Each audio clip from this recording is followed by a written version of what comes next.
representante povo e a Parlamento Nacional Russo Governo atu assume competência cria lei ida roda regulariza sinesa sira nebe halo negócio e railaran.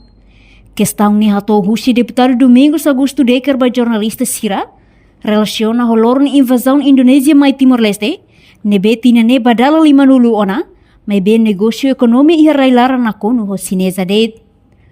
Quando a invasão foi em termos de economia, Timor-Leste tama ona ia mercado livre, nessa questão ida, mas be competência governo nian atu regulariza, no nie Timor-Wan sira label sai vítima baninha direito e hanya rain rasik. Governo tem que assumir competência exclusiva, ou sama cria lei ida ho di halo definição, no limitação ba situação hirakne, atu povo Timor, labele bebe ketan invasão, hanesam pressão ida basira ne Moris. Invasão mal, em termos de economia, kita mau label halo kata kita ohiloron kita amona em mercado livre. Sim, kita sente ela, mas competência governo nia pensa makatu regulariza. Não é kita ne povo e Timor-Wan sira atau label sai fale vítima maninha direito assim.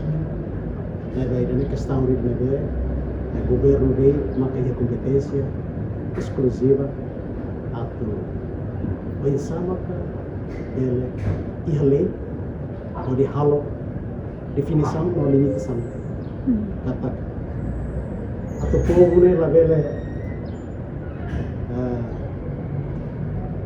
retam bebê invasão a nessa pressão de basira ne Moris em termos de economia, o governo nunca tem que assumir a responsabilidade de sabe defender. Nível de leve, mas que ele for não dar oportunidade em geral para empresário, investidor internacionais no nível de leve, mas que tem que defender sai desse direito para Timor-Wan sira, não é? A tua vez sai vítima Reportagem Fifanya de Carvalho, Televisão Timor-Post. Janela informação ba emogoto. Atua tem informação atual dia kliu. Kita haluha. Hane botão subscribe, like. Halo comentário no fahe tutang ba media sosial hotu.